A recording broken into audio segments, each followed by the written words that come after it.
Assalamualaikum warahmatullahi wabarakatuh. Bapak dan Ibu, Akang dan Teteh, teman rekan dan sahabat sekalian. Sambil kita tunggu yang lainnya gabung, izinkan saya memperkenalkan diri. Nama saya adalah Muhammad Ashari dari Manajemen Terapi Holistik Indonesia.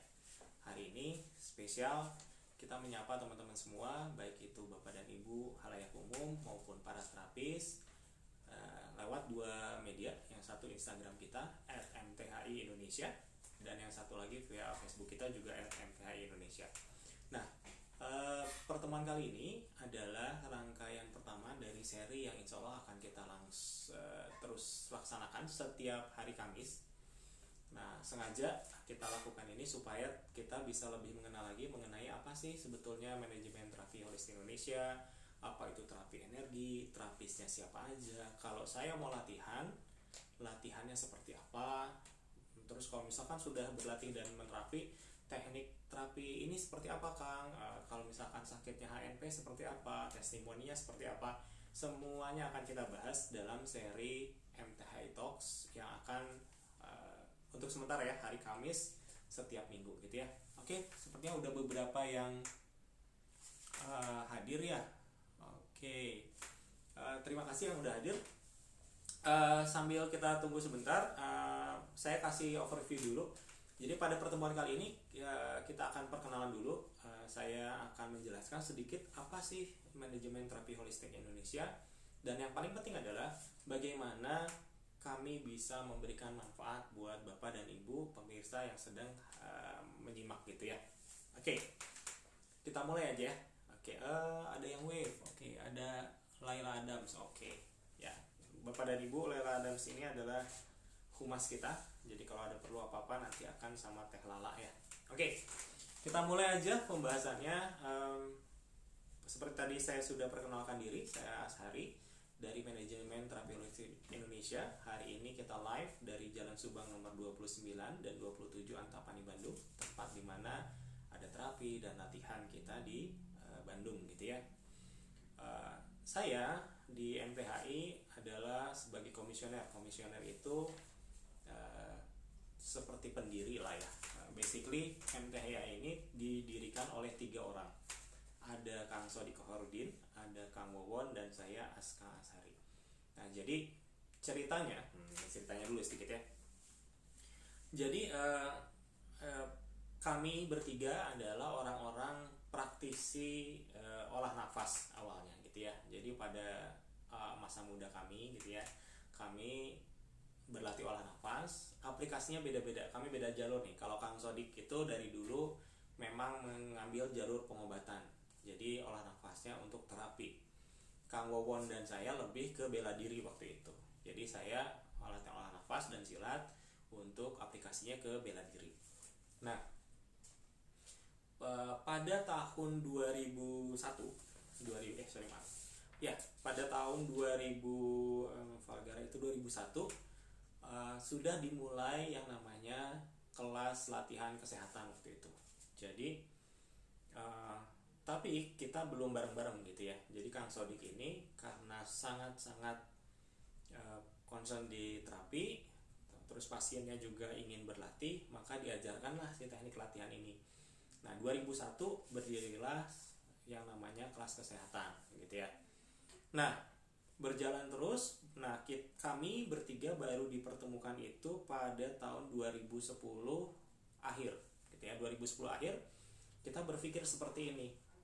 Untuk menjadi seorang praktisi bela diri pada saat itu, untuk silat gitu ya, kita sudah punya kurikulum yang mumpuni waktu itu. Jadi kalau dari orang awam masuk berlatih, nanti tahu jurus apa praktek dan teman-temannya, untuk bela diri sudah sangat terstruktur. Tapi pada saat itu untuk menjadi seorang terapis itu tidak ada kurikulum yang baku. Jadi tidak jelas nih, kalau misalkan saya beruntung latihan olah nafas terus pelatih saya itu seorang yang suka terapi, maka kemungkinan besar saya akan diajarkan cara menerapi. Cara yang diajarkan pun otodidak biasanya gitu ya, hasil ngulik si pelatihnya sendiri. Kalau saya tidak beruntung, maka saya akan berlatih olah nafas dan tidak akan pernah tahu bagaimana cara menggunakan energi tubuh ini untuk menerapi gitu ya. Sangat-sangat random gitu ya, kalau bahasa sekarang mah random banget gitu ya. Nah, kita melihat dua hal pada saat itu. Saya, Kang Wawon, dan Kang Sodik melihat yang pertama, untuk aplikasi olah nafas di bela dirinya sendiri kemungkinan besar pasti bermanfaat gitu ya. Cuman manfaat yang lebih besar bisa didapat kalau kita bisa mengaplikasikan ke terapi gitu ya. Kenapa? Karena jumlah pasien itu tahun ke tahun tidak pernah berkurang, malah terus bertambah. Pada saat itu 2010-an itu kalau kita praktisi terapi udah dibilang dukun, udah dibilang udah non medis, udah dibilang bukan kafir ya, dibilang sesat gitu ya. Pada saat itu memang stigma di masyarakat kepada terapi alternatif ini masih sangat-sangat negatif gitu ya. Tapi kita melihat pada waktu itu 2010 tuh, ini kedepannya terapi alternatif ini akan bisa diterima oleh masyarakat. Kenapa? Karena apa yang kita latih ini kita tahu banget karena kita berlatih ya. Tidak ada yang macam-macam ya, maksudnya tidak ada apa ritual khusus atau apa gitu. Yang penting kamu latih olah nafas, sehingga saya yakin suatu saat akan jadi sesuatu yang logis di masyarakat. Kedua, yang paling pentingnya adalah teknik terapi ini sudah membantu banyak pasien yang kadang-kadang sudah mentok di medis gitu ya. Nah, sehingga karena kita sangat yakin terapi ini merupakan metode yang tanda kutip lurus gitu ya. Kemudian manfaatnya juga merupakan manfaat yang nyata dirasakan pasien. Kemudian jumlah pasien juga terus bertambah. Maka kita sangat yakin bahwa potensi pengembangan terbesar di olah nafas itu ada di terapi, akan jauh lebih besar dibandingkan di bela dirinya. Tetapi kita lihat waktu itu tidak ada struktur pengajaran gitu ya, struktur pendidikan buat terapis gitu ya, sehingga tadi kita selalu defisit terapis. Dari 100 orang yang bisa olah nafas, rata-rata itu 90% lebih itu adalah pembela diri gitu ya. Ketika kita disuruh waktu itu mungkin ya sparring atau apa ya, kita oke gitu ya. Tapi ketika disuruh terapi kita mikir-mikir, ini saya nggak pede nih buat itu ya.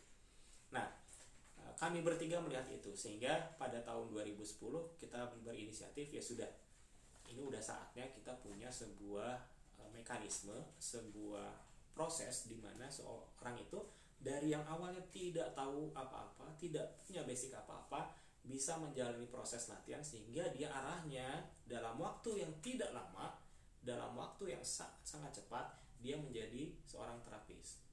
Nah, kenapa saya tekankan, kita waktu itu menekankan pada teknik yang harus menghasilkan terapis dengan cepat? Karena pertumbuhan pasien waktu itu udah berlipat gitu ya, maksudnya pertumbuhan pasien itu jauh lebih cepat daripada dibandingkan lahirnya terapis baru. Ini nggak balance gitu ya, nggak ngimbang gitu ya. Sementara saya pikir makin tahun, makin kesini-sini, tentunya penyakit akan makin bertambah gitu ya, maksudnya jenis rupanya makin bertambah. Kedua, dengan pola hidup masyarakat yang berubah, maka kemungkinan besar bukannya pola hidup sehat yang makin banyak gitu ya, kemungkinan besar pola hidup masyarakat akan banyak yang lebih tidak sehat, sehingga peluang orang-orang sakit jauh lebih banyak. Kita melihat prediksi itu pada tahun 2010, sehingga 2010 akhir kita memberanikan diri mulai merangkul para praktisi olah nafas ini untuk membentuk sebuah manajemen. Makanya namanya adalah manajemen terapi. Bagaimana kita mengelola terapis ini, baik dari sisi latihan, baik dari sisi sertifikasi, baik dari sisi support gitu ya. Itu yang kita lakukan. Makanya dari awal kita menamakan diri sebagai sebuah manajemen terapi gitu. Bukan masalah saya lebih jago, Kang Sodik lebih jago, atau Kang lebih jago dibandingin terapis yang lain, tapi masalahnya adalah ini adalah semua orang ini jago-jago, tapi tidak ada yang mengikat gitu ya. Ya semuanya tuh hebat-hebat, punya keunikan masing-masing, punya keilmuan masing-masing, punya hal-hal yang kalau dibagikan itu akan membuat ini jauh lebih kuat. Nah, kita bikin wadah dan ikatan itulah untuk kenapa? Supaya terapis ini bisa saling sharing, bisa saling berbagi gitu ya. Dia bisa saling mengasah, saling men-challenge. Teknik saya ini mentok di sini, siapa tahu yang lain punya solusi. Kira-kira seperti itu ya. Nah, dibuatlah MTHI pada workshop pertama itu pada bulan Desember 2010 waktu itu ya, 2010. Dan kita membentuk ikatan yang bukan rada itu bahasa Indonesia apa? Sedikit lebih formal itu di 2011. Jadi 2011 itu MTHI resmi berdiri. Itu yang waktu itu kita punya anggota yang terdata ya. Karena waktu itu semua itu dimulai dari pendataan. Jadi kita ada undang workshop sampai 3 kali, kita data semuanya para praktisi olah nafas ini. Total general kita punya 1.800 data orang gitu ya, 1.800 tersebar di berbagai kota di Indonesia. Waktu itu saya sampai waktu itu ke Banjarmasin gitu ya. Pertama kali saya keluar pulau ya ke Banjarmasin. Ke Banjarmasin itu apa? Di sana ada workshop untuk terapis gitu ya. Saya datang ke sana itu bawa berkas. Kalau zaman dulu kan masih jarang ya Google Form, terus manual banget. Kita benar-benar bawa kertas pendaftaran waktu itu ke Banjarmasin gitu ya. Nanti kita kirim lagi kartu dari Bandung ke sana gitu ya. Itu perjuangan pas di awal-awal kita membentuk MTHI gitu.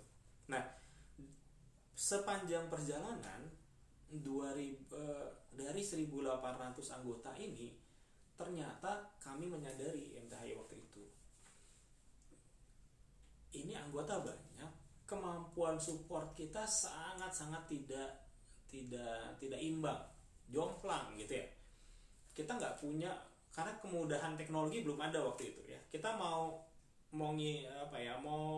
melatih itu nggak bisa pakai Zoom kayak sekarang, nggak bisa WA call seperti sekarang gitu ya. Zaman dulu sangat-sangat sulit gitu ya. Kalau mau melatih ya harus ngirim orang langsung gitu ya.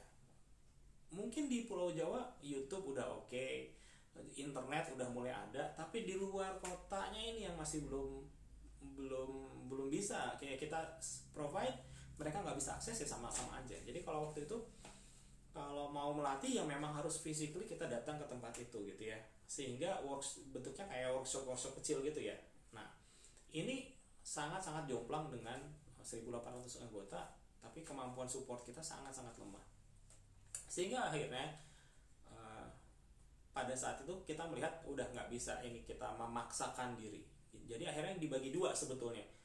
Ada support secara administratif bahwa kita memprovide ke para terapis ini dukungan legalitas. Jadi pada waktu itu yang salah satu yang penting bagi terapis adalah legalitas.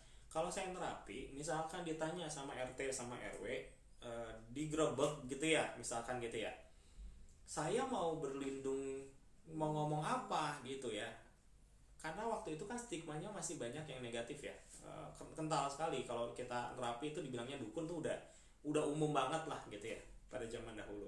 Kalau sekarang beda gitu ya.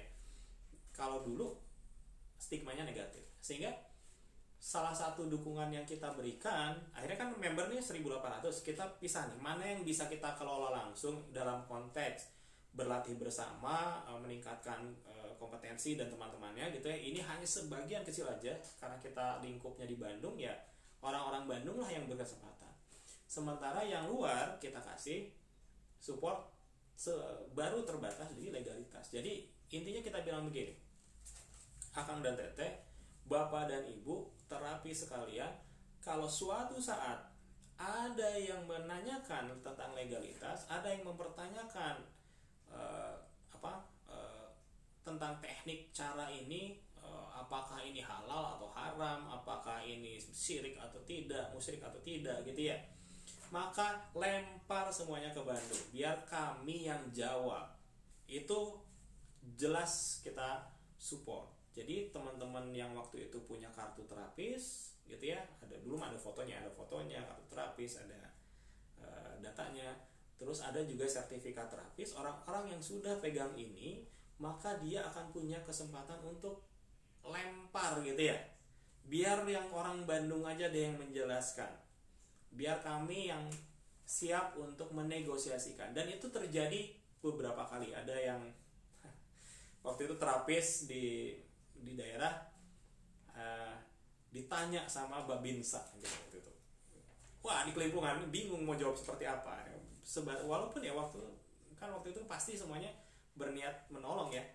Tapi ketika ditanya Babinsa, tanya A, B, C, ditanya sama forum ulama gitu ya, ya bingung juga. Akhirnya lempar ke Bandung, dan waktu itu kebetulan saya yang terima. Jadi kami yang jelasin panjang lebar segala macam. Terus ketika ditanya lagi tes kita provide, MTH itu seperti apa, ini aktenya dan teman-temannya.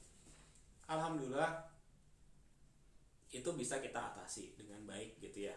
Cuman memang waktu itu kita harus mengakui bahwa supportnya buat orang-orang yang di luar Bandung, karena kita sangat keterbatasan resource saat itu, baru sebatas dukungan legalitas. Sementara yang di Bandung, barulah pada tahun 2012 kita mulai secara aktif mengadakan bukan 2011 itu mulai melaksanakan yang namanya latihan bersama buat terapis ya. Jadi latihan ini fungsinya menyamakan si basis kompetensi dasar gitu ya. Karena konsep di MTH itu sebetulnya menariknya adalah semua orang itu akan berkembang menjadi karakternya masing-masing. Kalau di MTH itu seperti kita menyemai bibit, ada yang bibit bunga matahari, ada yang bibit beras merah, beras putih, ada yang jinten, ada yang segala macam bibit gitu ya. Ini kita semai, kalau kamu mau tumbuh jadi bunga matahari silahkan tumbuh gitu ya. Itu yang kita berusaha sejak awal, konsepnya pelatihannya seperti itu. Karena pada kita bilang kamu tumbuh deh, minimal jadi tunas, jadi kuat. Setelah itu kamu mau berbunga silahkan, bebas kamu bunganya seperti apa, dan kamu harus tahu kamu tuh apa gitu ya. Karena konsep kepelatihan di MTHI sangat acknowledge bahasa Indonesia apa ya? Sangat acknowledge yang dimana yang kecil? Dua-duanya kecil suaranya. Oke. Ya wayahna ini padahal ini udah pakai mic ya. Oke, ini ada masukan suaranya kecil katanya. Oke, kita lanjut dulu ya, karena kita nggak bisa lakukan apa-apa nih. Oke. Tadi sampai mana? Ketika kita di MTH itu kita acknowledge, benar-benar acknowledge bahasa Indonesia ini adalah mengakui gitu ya, mengakui keberagaman karakter energi gitu. Sehingga kita tugasnya mengantar sampai fase di mana orang ini bisa mengolahnya sendiri gitu, mengembangkan potensi energinya masing-masing gitu ya. Jadi ketika kita mulai sebuah latihan di Bandung, pada saat itu kita awalnya punya mungkin hanya sebatas 20-30 orang. Ya kita benar-benar pada saat itu karena kita sedang test drive ya, uji coba yang namanya ngelatih buat khusus terapis itu seperti apa. Saya melatih, Kang Sodik melatih, Kang Wawan melatih waktu itu. Kami punya warna saja sudah beda-beda gitu ya. Warna melatihnya beda gitu. Si energinya pun pasti tekniknya berbeda. Jadi pada saat itu selama mungkin setahun itu kita berusaha mencari bagaimana sih titik tengah yang bisa menjadi landasan dasar pengembangan para terapis. Yang paling efektif yang kayak gimana gitu ya. Kalau kita tahu, kalau Kang Wawan stylenya kalau melatih itu udah sangat-sangat fisik gitu ya, sangat-sangat fisik. Orang kalau dilatih sama Kang Wawan dijamin teriak-teriak gitu ya, minta tolong, udah deh jangan hentikan latihannya, kira-kira gitu ya. Kang Wawan ini sangat-sangat ahli di bagian kardio gitu ya. Kang Sodik sangat ahli di bagian terapi pengobatannya dengan pengalaman yang sangat ekstensif ya. Itu menjadi sebuah hal yang berbeda gitu ya. Kalau saya mah tengah-tengah aja lah gitu ya, karena saya ngomong gitu ya. Nah, kira-kira begitu. Jadi 2011 itu kita mencari titik temu di mana sih landasan yang akan kita sepakati jadi titik pengembangan latihan seorang terapis gitu ya. Dan ini berjalan gitu ya. Di 2014 barulah sorry maaf 2016. Nah di 2016 barulah terjadi sebuah revolusi untuk teknik latihan. Nah ini saya mau kasih tahu nih rahasianya apa gitu ya, yang membuat teknik latihan di MTH ini jadi melejit gitu ya. Jadi sebelum 2016 itu kita masih pakai teknik latihan konvensional, olah nafas, energi, kepekaan gitu ya. Kita latih dengan 2 sesi yang terpisah. Ketika kita latihan olah nafas, kita benar-benar latihan olah nafas. Ketika kita latihan energi, kita benar-benar mempekakan diri dan melatih energi. Plus ditambah sesi untuk wawasan dan praktek terapi gitu ya. Dulu konvensionalnya seperti itu. Nah, gimana? Udah pakai speaker kalian tapi masih. Oke, saya deket aja tuh ya, siapa tahu lebih maaf nih. Wah, tuh jadi lebih jelas mukanya. Oke, semoga kalau lebih dekat lebih ini ya. Oke. Sampai mana tadi? Lejitan materi ya. Nah, jadi latihan konvensional itu secara latihannya memisahkan antara olah nafas dan kepekaan. Ini rahasia nih ya, jangan bilang ke siapa-siapa. Soalnya kalau teman-teman yang udah praktisi olah nafas mengaplikasikan ini, saya yakin akan ada lejitan yang dahsyat gitu ya. Jadi teknik konvensional memisahkan itu, baik secara latihannya dan secara yang paling penting secara psikologis gitu ya. Kita sejak awal punya set nilai di mana kita selalu membedakan. Misal, ini 2 hal yang berbeda ya, antara olah nafas dan olah energi, 2 hal yang berbeda. Sehingga pada suatu saat di 2016 kami mencoba mengcombine itu. Gimana sih kalau sebuah latihan itu lihat latihan olah nafas dan latihan kepekaan dengan secara bersamaan. Pada latihan yang sama itu adalah latihan olah nafas dan kepekaan. Sehingga kita rubah semua teknik latihan dasarnya. Apa yang terjadi adalah ternyata itu adalah kunci yang selama ini kita cari. Yang selama ini Kang Sodik selalu ingin sampaikan tapi tidak terbahasakan gitu ya. Yang selama ini Kang Wawon cari-cari gitu loh. Kok saya latihannya olah nafas aja tapi kok kalau nerapi kurang jos gitu ya. Nah inilah yang kita kombinasikan dan kita sepakati menjadi basic untuk olah nafas di MTHI saat ini gitu ya. Jadi latihan nafas di MTHI itu saat ini selalu mengkombinasikan, menggabungkan yang namanya latihan olah nafas dan kepekaan, tidak terpisahkan. Sehingga apa yang dilakukan, lejitan apa yang terasa? Pertama dari sisi olah nafasnya jauh-jauh lebih berat gitu ya. Walaupun kita bilang gak usah dikejangin, dia akan kejang sendiri, jauh lebih berat.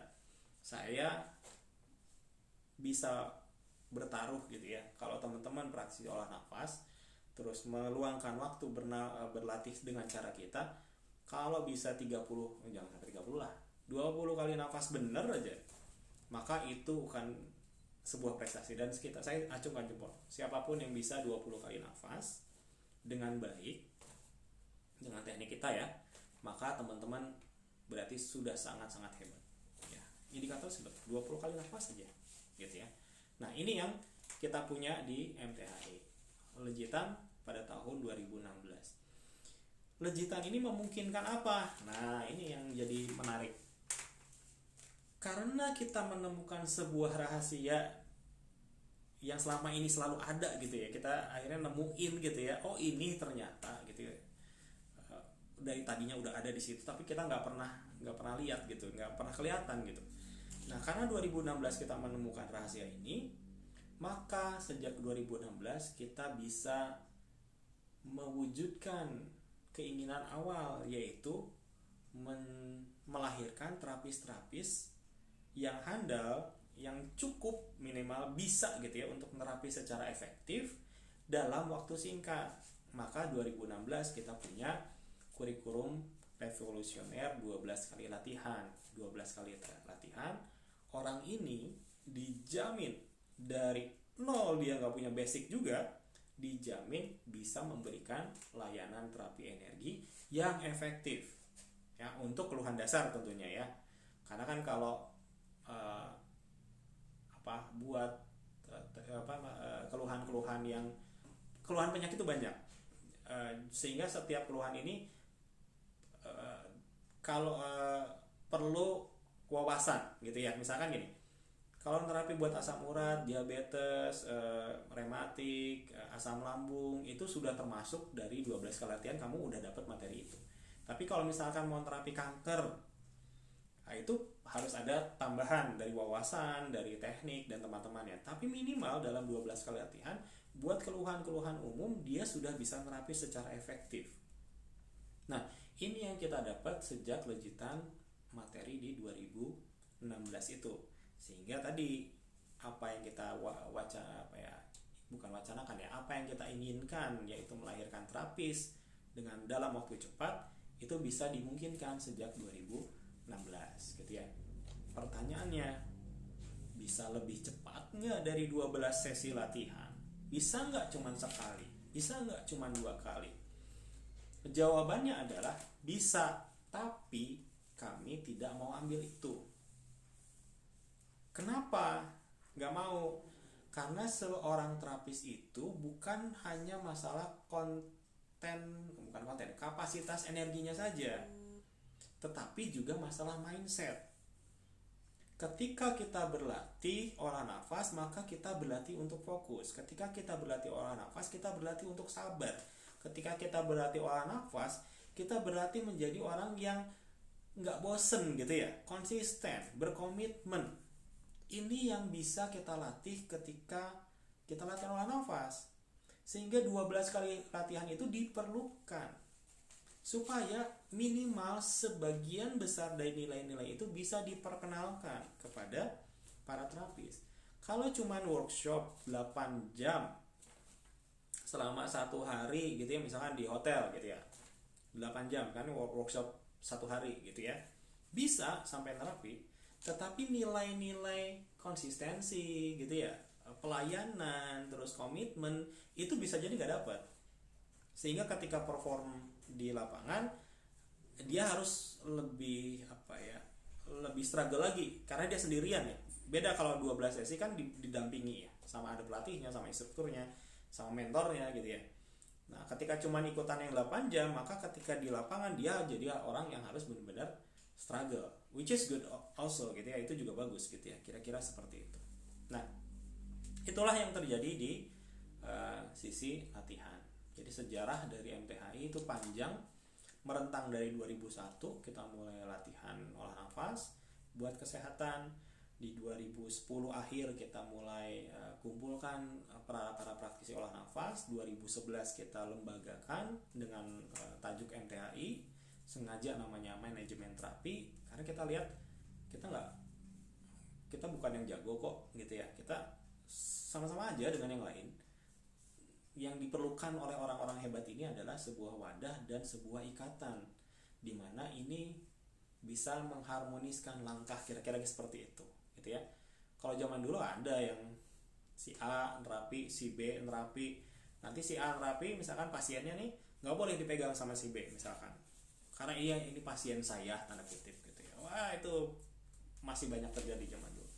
Kalau sekarang yang dibangun di MTHI lah, bagaimana kita justru bisa suatu saat A ini nggak bisa nerapi pasiennya, kita udah bisa backup gitu, dengan tidak ada secara sosial gitu ya, pacentreng gitu ya, pacentreng bahasa Indonesia apa ya, pergesekan secara antara terapis, dan secara energi kita bisa support ke pasien secara maksimal, tidak peduli siapapun terapisnya ya. Sama aja misalkan kita obat gitu ya, misalkan paracetamol misalkan, biasa beli di apotek A, paracetamolnya habis ya, beli di apotek B kan sama-sama aja paracetamol. Pasien, yang penting pasien dapat manfaat maksimal gitu ya, nggak peduli toko mana yang jualnya, kira-kira gitu ya. Nah itu perjalanan sampai 2016 ya.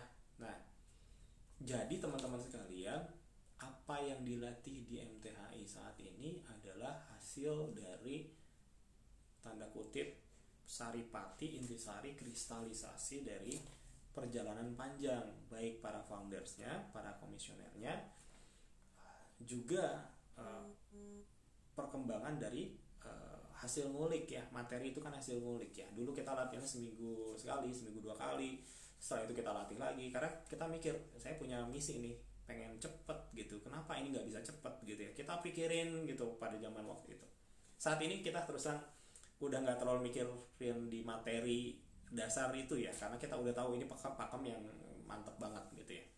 Sekarang kita lebih mikirin ke pengembangan si terapis-terapis ini, misi berikutnya seperti apa, bagaimana mereka bisa memberi manfaat terbaik di masyarakat gitu ya.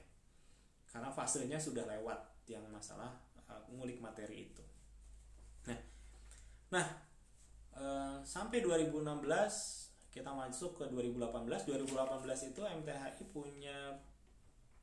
punya perubahan, ada perubahan gitu ya. Perubahannya adalah dengan mulai mengadaptasi yang namanya pengurus. Kalau zaman dulu tuh komisioner aja gitu komisioner aja. Nah, 2018 itu 2018 mulai ada pengurus, juga ada instruktur gitu ya. Jadi kita kalau pelatih di MTHI disebutnya instruktur. Instruktur tuh terbagi 2, ada instruktur madya dan inti. Apa bedanya? Instruktur inti adalah instruktur yang full berfokus pada pengembangan materi, bagaimana dia menciptakan materi yang efektif, dan bagaimana yang paling penting adalah bagaimana materi ini diajarkan kembali gitu ya. Sehingga orang-orang ini harapannya bisa mengembangkan keilmuan di MTHI.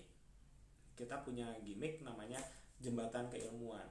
Karena saya, Kang Sodik dan Kang Wowon sejak awal sudah menyadari bahwa perjalanan terapis itu akan panjang, keilmuan itu akan berkembang jauh sekali, dan kami gak akan hidup untuk melihat akhirnya gitu ya.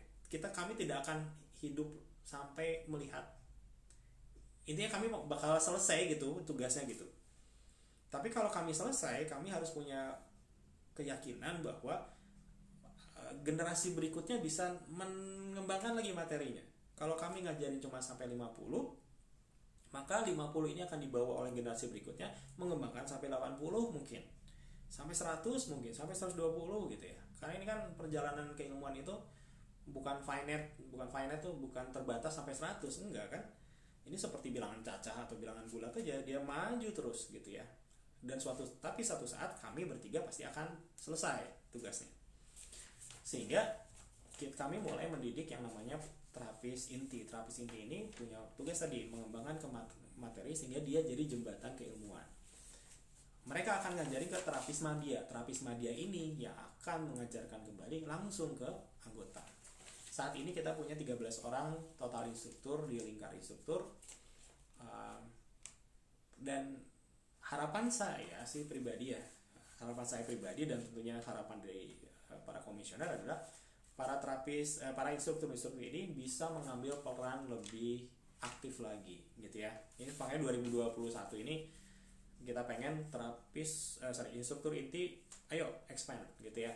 Karena ini udah saatnya dimana mereka ini udah jago-jago, cuman malu-malu karena merasa keilmuan masih kurang, saya masih belum bisa ini, masih belum apa gitu ya. Ya memang keilmuan mah pasti selalu kurang. Kalau nunggu keilmuan yang penuh maka tidak akan pernah tercapai. Ini saya reach out ke para terapis ya, sama para instruktur. Kalau kita nunggu kita siap, nggak akan pernah siap. Kalau kita nunggu keilmuan itu sampai cukup, tidak akan pernah cukup. Keilmuan akan terus berkembang, tantangan akan selalu ada, ketidakpercayaan diri akan selalu ada. Maka yang perlu kita lakukan adalah share apa yang kita punya. Maka dengan share apa yang kita punya, kita akan tahu bagaimana improve yang kita punya ini, sehingga keilmuan akan berkembang dengan sendirinya. Itu yang kami lakukan. Ketika saya mulai melatih di MTHI, yang saya tahu tuh cuma bela diri kok. Saya untuk teknik terapi jauh. jauh banget lah. Saya terapi itu kalau zaman dulu mungkin cuman setahun 2 pasien kali ya, pas awal kita mulai MTHI. Yang saya punya adalah skill melatih sebetulnya, karena saya dulu sangat suka melatih gitu ya. Kebetulan juga basic saya akhirnya, dan saya sangat nyaman di basic sebagai seorang guru. Nah, ini yang saya kontribusikan, apa yang saya punya saya kembangin gitu ya, sehingga kita sampai pada saat ini di mana kita punya teknik yang menurut saya sih sangat-sangat revolusioner. Berani diadu lah, sok lah. Kalau ini pertandingan, hayu diadu gitu. Buktikan saja bahwa, mari kita buktikan betapa teman-teman yang dari nol bisa benar-benar jadi terapis efektif hanya dalam waktu yang singkat gitu. Dan ini bukan saya ngomong ngecap ya, bukan tanpa bukti. Sudah sangat banyak sekali buktinya. Ada yang terapis-terapis kita yang sekarang ini pengalamannya hebat-hebat gitu ya, bagaimana dia berubah dari pasien jadi terapisnya, itu ada cerita yang sangat-sangat hebat gitu. Nah, sayangnya cerita ini belum keluar gitu. Nanti kita akan luangkan untuk share tentang pengalaman-pengalaman itu ya, supaya teman-teman melihat bahwa ini sangat-sangat natural kok gitu ya. Siapapun bisa sebetulnya gitu ya. Nah, oke. Itu jadi 2018 kita sampai di 2018 kita mulai ada pengurus, asesmen instruktur gitu ya, di mana kita punya instruktur inti dan instruktur madya. Dan itu berlangsung sampai sekarang gitu ya. Sekarang kita udah punya dua generasi ketua ya. Ketua pertamanya adalah Kang Samsur Rizal yang seorang instruktur inti sekarang. Sekarang yang jadi ketuanya adalah Kang Egy Dwi Putra gitu ya. Kang Egy Dwi Putra ini basic ngelatihnya panjang sebetulnya gitu ya. Dan dia tahun kemarin ya udah mau masuk ke tahun kedua sebagai pengurus di MTHI gitu ya, ketua pengurus di MTHI. Mungkin nanti sekitar 1 atau 2 tahun lagi kita akan punya pemilihan ketua berikutnya, karena kita setiap 3 tahun sekali kita ganti pengurus gitu ya. Nah itu. Nah, oke, sampai sini mungkin teman-teman bertanya sebenarnya tujuan dari MTHI itu apa gitu ya. Tujuan MTHI kalau di poin-poin, yang pertama itu kita mau melejitkan potensi terapi dan terapis. Potensi terapi dan terapis ya, 2 hal yang berbeda nih. Potensi terapi itu maksudnya gini, kami adalah orang-orang yang sangat-sangat yakin, mengetahui, bersaksi betapa terapi ini bermanfaat untuk para pasien, dan pasien bisa mengamini itu, bisa bertestimoni tentang itu. Kita sudah terapi bukan 10-20 orang, ini udah ribuan orang yang kita terapi, ribuan orang yang merasakan manfaat dari terapi ini. Kami sudah melihat itu dengan mata kepala sendiri, bahwa terapi ini bukan barang abal-abal. Kayak gampang olah nafas, kayak simple, kayak sederhana, tapi bukan sesuatu yang diremehkan. Kita punya pasien yang kanker tumor otak, promil, HNP, yang aneh-aneh gitu, yang udah mentok dengan medis, alhamdulillah terbantu di sini gitu ya. Dan persentasenya tuh bukan 50-50. Maksudnya bukan gambling ya, ketolong syukur enggak ya udah, enggak begitu. Ini persentase berhasilnya tinggi gitu ya. Ini sesuatu, si terapi ini bukan barang abal-abal itu gitu ya. Nah, sehingga kita punya misi adalah bagaimana barang bagus ini dikemas dengan bagus, disosialisasikan, dikenal oleh masyarakat, sehingga makin banyak orang yang mendapatkan manfaat dari terapi ini.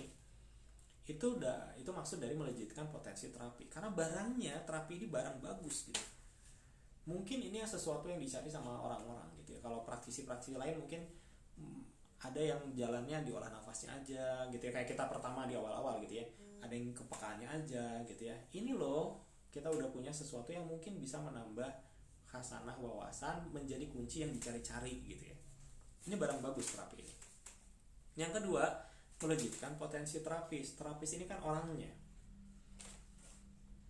Saya sepanjang perjalanan membangun MTHI ya, bersama Kang Won sama Kang Sodik, itu dari 2011-nya gitu. Berarti sudah 9 tahun ini sekarang 10 tahun ya, 10 tahun ini saya melihat banyak sekali orang-orang hebat ya. Para terapis-terapis ini orang-orang hebat, dan kami MTHI ingin melejitkan potensi orang-orang hebat ini. Bagaimana caranya? Selain kita mulai latihan kompetensi, kita perkenalkan secara promosional di sosial media gitu ya. Ini hal-hal yang bisa kita lakukan karena ini potensinya hebat-hebat orang-orang ini gitu ya. Contoh ada Kang Hilman yang 17 tahun punya pengalaman terapi. Kang Yofi itu salah satu gift gitu ya, semua spesialisasinya itu non medis, bersihin rumah, kalau ada gangguan non medis, santet segala macam, Kang Yofi udah mantap dah gitu ya. Seru kalau Kang Yofi nanganin kasus non medis itu ya. Ada Kang Sam ini terapis paling kalem gitu ya, dia akan senyum selalu gitu, ya beres gitu ya. Ada Kang Sam. Itu 3 terapis insecurity kita punya karakter yang beda-beda, dan menurut saya potensinya dahsyat gitu ya.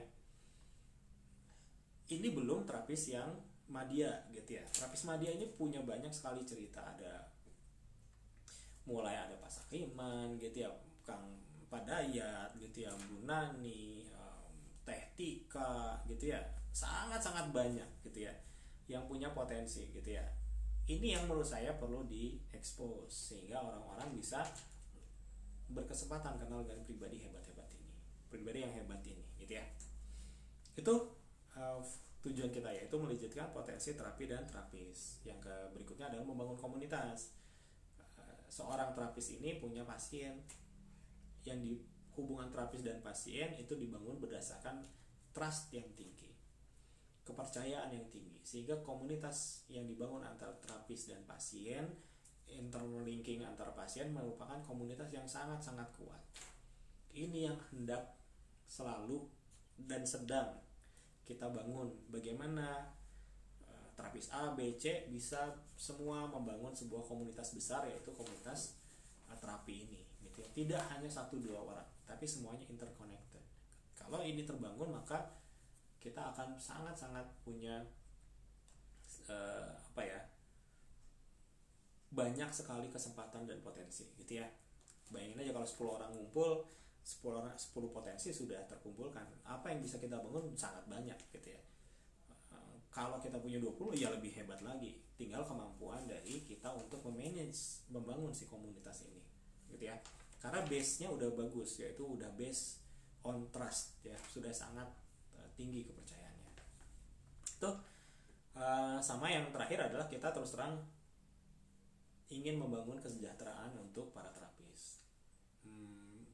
Terapis itu harus jadi orang yang kebutuhannya terpenuhi, kesejahteraannya terjamin. Bukan dalam arti kami membayar gitu ya, atau kalian kerja sebagai terapis, bukan artinya seperti itu. Kita akan membangun orang-orang ini menjadi pribadi-pribadi yang mandiri secara ekonomi. Makanya kita support banget dari produk, terus kita support dari promosi. Kalau sangat-sangat spesial kita support gitu ya. Karena kita pengen membangun kemandirian itu gitu ya. Kalau di grup itu ada hari niaga gitu ya, siapapun yang mau jualan. Nah, itu bentuk paling sederhana, paling kecil, paling remehnya seperti itu. Itu yang hendak kita bangun di MTHI. Sehingga MTHI adalah sebuah wadah di mana orang-orang bisa belajar tentang terapi dan terapi energi. Kemudian dia juga memiliki komunitas yang kuat, yang sama-sama punya tujuan untuk mensejahterakan para terapis ini. Kira-kira gitu ya. Itu sekilas tentang penjelasan perkenalan apa sih MTHI. Semoga dengan perkenalan ini kita saling mengenal, terus tidak ada misunderstanding gitu ya. Apa sih MTHI gitu ya. Minimal pada saat ini sudah dijelaskan sejarahnya dari MTHI, lahirnya seperti apa sampai tahun kini, dimana tahun ini adalah tahun dimana kami MTHI itu mengendorse full untuk para terapis. Kita pengen lebih banyak lagi orang masuk jadi ke kelas-kelas kesehatan maupun ke kelas terapis, mengazamkan diri sebagai terapis, berproses dan merasakan bagaimana sih keseruan gitu ya. Seru. Perjalanan terapi nggak semuanya menyenangkan ya. Kadang-kadang bikin ngenes, kadang-kadang itu mah perjalanan yang harus dijalani ya. Jadi kita pengen lebih banyak orang mengalami proses ini sehingga dia lahir jadi seorang terapis yang ngebulet gitu ya, masagi yang firm gitu, yang firm tuh yang mantap lah gitu ya, sehingga dia bisa langsung menjadi jembatan kemanfaatan di masyarakat gitu ya. Itu dua gimmick kita ya, jembatan keilmuan dan jembatan kemanfaatan gitu ya, bahwa saya belajar di MTHI mendapatkan manfaat, maka manfaat ini saya harus sebarin lagi ke orang-orang sehingga orang lain mendapatkan manfaat lagi, sehingga manfaat tidak berhenti di saya gitu ya. Jadi makanya saya tuh selalu bilang ke para terapis, kamu jangan cuma latihan doang gitu. Kalau latihan doang itu keilmuan manfaat berhenti di kita harus ngelatih lagi, harus terapi lagi supaya manfaat ini ngalir gitu. Fungsi kita itu mengalirkan gitu, sehingga ketika kita alirkan keilmuan maka akan ada keilmuan baru yang kita dapat. Ini pentingnya di situ gitu. Kalau kita tidak mengalirkan keilmuan, bahasa Sunda ngekepnya apa ya, ngekep bahasa Indonesia apa sih? Ngekep bahasa Indonesia apa? Ngekep memeluk ya. Ya buat kita keep buat diri sendiri gitu, kita simpan buat sendiri, maka selesailah. Tidak akan ada keilmuan baru yang muncul di sana. Ya, keilmuan baru, manfaat akan kita rasakan kalau kita mengalirkan. Maka kami di MTHI selalu bilang, sok coba gitu, alirkan. Apa kamu bisa nafas perut? Ya udah, ajarkan saja nafas perut. Kang, saya takut salah. Ya ajarkan saja dulu.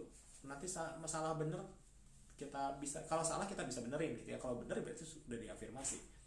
Karena yang penting kamu coba, kira-kira gitu ya. Oke, mungkin itu sedikit perkenalan.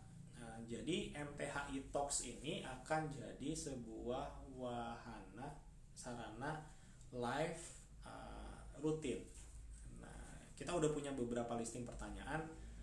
Oh, merangkul kata Wamro, ya merangkul ya. Ngekup tuh merangkul. Oke.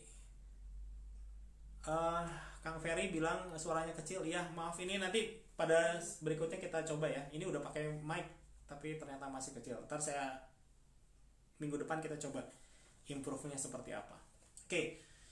Teman-teman sekalian, MTHI Talk ini adalah rutin setiap Kamis. Untuk sementara setiap Kamis. Saya tahu ini nggak ideal waktunya, mungkin waktu cuman makan siang, tapi yang penting ada dulu gitu ya. Nanti ada pertanyaan, rekamannya akan kita upload ke YouTube biasanya, atau mungkin nanti di Facebooknya bisa diputar ulang gitu ya.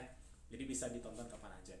Tujuannya adalah membuka diri supaya teman-teman kenal MTHI itu apa dan bagaimana. Yang teman-teman harus pikirin gini, saya punya teman MTHI ini dan hubungan kami baik. Teman-teman Akang dan Teteh, Bapak dan Ibu pemirsa ini harus mikirnya gini, manfaat apa ya yang bisa MTHI berikan buat saya? Gitu aja mikirnya. Nanti akan muncul A, B, C. Itulah yang mungkin bisa kita kolaborasikan. Kita akan sangat-sangat terbuka untuk berkolaborasi, sangat-sangat senang membantu teman-teman gitu ya, sebatas kemampuan yang kita punya. Nah, jadi pikirin, saya bisa kolaborasi apa ya? Saya bisa dapat manfaat apa dari MTHI gitu ya? Kang, saya jauh, saya sebatas misalkan pengen latihan aja. Oke, sampaikan itu. Nanti memang kita udah ada rencana tahun ini bikin kelas-kelas yang video based full gitu ya. Kalau kemarin kan ada latihan dasar terapis sampai 10, tapi kan itu belum terlalu rapi. Tahun ini akan dirapihkan. Tujuannya adalah siapapun berkesempatan berlatih dari 0 sampai jadi terapis via nonton YouTube doang gitu ya. Nggak ditutup-tutup kita ya. Sok silakan latih. Silakan terapi gitu ya. Karena latihan yang dasar terapis kemarin 10 episode aja sudah melahirkan sekitar, yang udah jelas confirm ke saya, udah 3 orang yang confirm bisa terapi dari latihan yang seperti itu aja gitu ya. Nah, ini sehingga kita 2021 ini kita akan rapikan kembali gitu ya. Kita juga akan ada keluar buku tentang bagaimana sih latihan, bagaimana sih terapi, dan bagaimana sih melatih. Ini ada 3 buku ya, serial gitu. Bagaimana kita berlatih olah nafas, bagaimana kita menerapi, selanjutnya adalah bagaimana kita melatihkan kembali si materi ini. Ini targetnya tahun ini semua keluar 3 buku itu, gitu ya. Oke, itu mungkin perkenalannya. Kalau teman-teman ada pertanyaan silahkan WA ke nomor yang sudah disampaikan di atasnya. Yaitu nomornya berapa lah? 0823 1565 2918 gitu ya. Di save aja nomor ini. Nomor ini adalah nomor yang dipegang oleh Teh Lala. Teh Lala itu kerjanya sebelah-sebelahan sama saya gitu ya. Jadi apapun yang nanti teman-teman WA-in ke Teh Lala, pertanyaan atau saran atau apa, pasti akan disampaikan ke saya gitu ya. Jadi ini silakan langsung, jangan khawatir, jangan sungkan untuk menghubungi, nge-save nomornya Teh Lala yang tadi disebutin. Kira-kira gitu ya. Oke, udah berapa menit ini Teh Lala? Udah sejam, pantesan. Oke, mungkin itu teman-teman sekalian buat kali ini perkenalannya. Pertanyaan dari Kang Rudi Hardiansah, YouTube-nya apa Kang? YouTube-nya cari aja MTHI Indonesia ya, MTHI Indonesia, nanti kita akan upload ke sana gitu ya. Oke, sebetulnya bahan bahasannya udah listing, buat setahun kita udah tahu apa mau ngomong apa aja. Kalau tadi kita udah ngobrol tentang sejarah, profil, perkenalan, maka pertemuan berikutnya saya akan sampaikan yang pertama adalah konsep dan mindset latihan ya. Ulangi nomor HP-nya Kang, nanti nomor HP-nya tolong ditulisin aja sama Teh Lala ya, nanti di reply Teh yang di Facebook ya, Teh Warni Umi Inayah, nanti ada reply dari Teh Lala. Oke ya. Pada pertemuan berikutnya kita gini, saya tuh akan memperkenalkan MTHI itu step by step supaya teman-teman dapat feel seperti apa yang dulu kami rasakan gitu ya. Jadi maksudnya ini penting nih. Kadang-kadang ya kalau teman-teman ikutan latihan di 2021 misalkan, kan teman-teman nggak tahu nih sejarah panjang di 2001-nya gitu ya, sejarah panjang 2016-nya, perjuangan kita disebut dukun tuh kayak gimana, perjuangan ketika kita di tanda kutip digoblok-goblokin sama orang gitu ya, dihujat-hujat sama komunitas lain. Teman-teman kan mungkin nggak tahu nih perjalanan ini, sehingga ketika teman-teman gabung 2021 kayaknya biasa aja. Nah, kami di MTHI membuat seri ini akan menjelaskan perlahan-lahan supaya harapannya teman-teman mengerti prosesnya, dan yang paling penting adalah tidak ada materi yang terlewat ya. Jadi kita pengen step by step, pengen teman-teman oh gini loh ternyata gitu ya. Kan kalimat oh gini loh itu mahal itu. Aha moment ketika kita mengerti sesuatu itu mahal, karena dia dibangun oleh informasi-informasi sebelumnya yang mungkin banyak banget gitu. Maka kami melalui live ini akan berusaha menyampaikan informasi sebanyak mungkin, detail-detail yang perintilan yang mungkin kalau diomongin sekarang itu kayak belum gak penting gitu, tapi ini bagian puzzle yang nanti suatu saat membentuk oh gini loh momen teman-teman di masa yang akan depan gitu ya. Nah, karena nuansanya begitu, kita akan majunya pelan-pelan gitu ya, pelan-pelan sekali dari bahasan ini. Tapi ingat, gak usah khawatir karena seri videonya gak cuman yang live kayak gini. Seri videonya akan dilengkapi dengan video latihan, video apa itu mah nanti langsung ke YouTube gitu ya. Kita bisa langsung belajar di situ. Nah, MTHI Talks yang setiap hari Kamis setiap minggu ini tujuannya adalah memberi sisi lain yang melengkapi proses latihan teman-teman gitu ya. Nah, buat episode berikutnya kita akan ngobrol tentang konsep dan mindset ketika kita mau memulai melatih gitu ya. Karena ini penting gitu ya, konsep dan mindset ini sangat-sangat penting gitu ya. Kemudian kita akan mulai membahas bagaimana sih proses olah nafas itu gitu ya. Kita belum akan ngobrol olah nafasnya seperti apa, tapi proses olah nafasnya itu apa, manfaatnya seperti apa, dan kenapa itu bisa bermanfaat Ya, itu pada bahasan berikutnya di Kamis depan. Oke, mungkin itu sebagai closing saya akan bilang begini. Kalau Akang dan Teteh, Bapak dan Ibu, terutama yang belum pernah kenal sama kita, mikir nerapi itu gampang atau enggak ya? Atau misalkan nerapi itu apa sih syarat-syaratnya gitu ya? Nah, saya bilangnya begini. Untuk belajar terapi itu semua orang bisa. Jadi terapi itu bisa dipelajari oleh setiap orang. Selama bisa ngatur nafas, maka bisa. Maka teman-teman punya potensi untuk bisa melakukan terapi energi dengan efektif. Baik di lingkungan terkecil, di keluarga, sahabat gitu ya, saudara gitu ya, atau di lingkungan yang lebih besar, di masyarakat, atau bisa jadi ya tergantung jodohnya teman-teman jadi terapis seluas apa gitu ya, manfaat yang bisa disebarkan. Jadi yang pertama saya mau bilang adalah semua ini bisa dipelajari, bukan harus bakat. Ini saya mau bilang gini, bukan harus bakat. Saya itu dulu tuh mikirnya saya nggak bakat banget yang namanya terapi gitu ya, terapi gitu ya, tapi bisa dipelajari. Minimal saya bisa terapi gitu. Memang nggak secepat yang berbakat mungkin ya, tapi saya merasa ada proses yang saya jalani yang orang berbakat tuh nggak ngerti gitu. Ini menariknya ya, ada teori keseimbangan. Nanti ntar lah minggu depan saya jelasin teori keseimbangan ya, yang membuat kita ternyata menarik gitu, menarik banget sistemnya dibuat ya. Teori keseimbangan itu penting banget. Nah, jadi terapi itu bisa dipelajari. Apakah gampang? Ini bergantung dari usaha ya. Saya sih selalu bilang ini, jangan mengharap hal-hal yang gampang, karena hal-hal yang gampang biasanya antara dua, hasilnya tidak maksimal atau kita tidak menghargai hasil itu gitu ya, karena dapatnya gampang banget. Kadang-kadang kita jadi tidak menghargai karena gampang banget gitu ya. Nah, dua hal ini yang teman-teman harus pegang.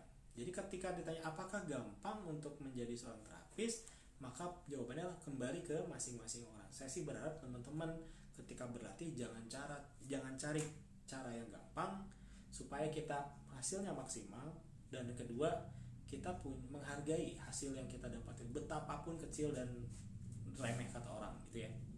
Tapi karena teman kita dapatnya susah payah, kita akan jauh-jauh menghargai. Contoh kayak pakai seragam ini aja. Seragam ini apa sih? Seragam ini kan beli juga berapa? 120.000, 125.000 gitu ya. Bikin sendiri bisa gitu ya. Tapi ketika kita pakai seragam ini ada sesuatu yang berbeda secara psikologis gitu ya. Kenapa? Karena saya tahu buat pakai seragam ini tuh ada proses panjang. Ketika daftar nggak boleh langsung pakai seragam ini. Kamu pakai seragam ini ketika sudah menjalani proses sebetulnya sertifikasi terapis, 12 kali latihan yang lolos dan sudah punya pasien. Sehingga ini adalah simbol dari saya seorang terapis gitu ya. Kira-kira gitulah. Ada pemaknaan yang kita dapat gitu. Apakah perlu bakat? Jawabannya tidak perlu. Semua orang bisa. Apakah perlu prasyarat? Jawabannya tidak perlu.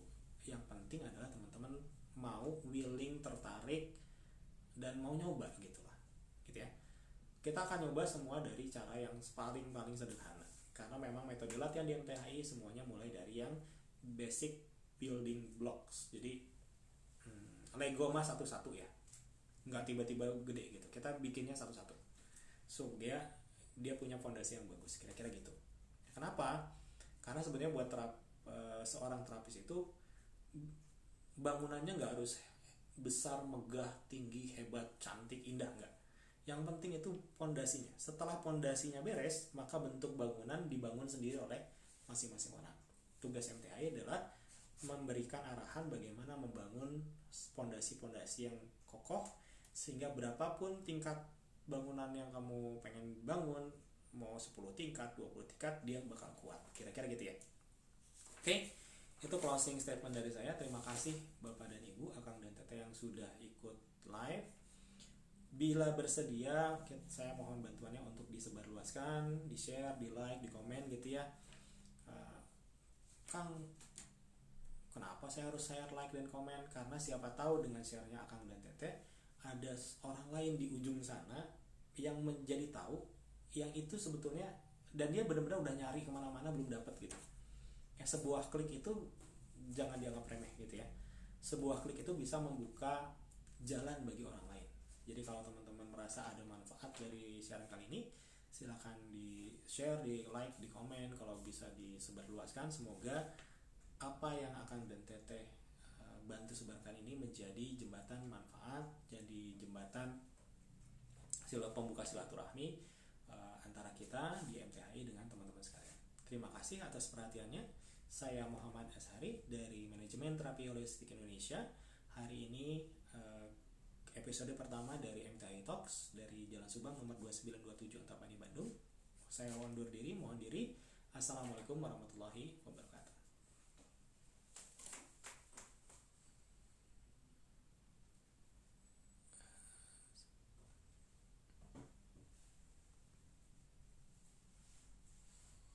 Udah kayak gimana nih lah.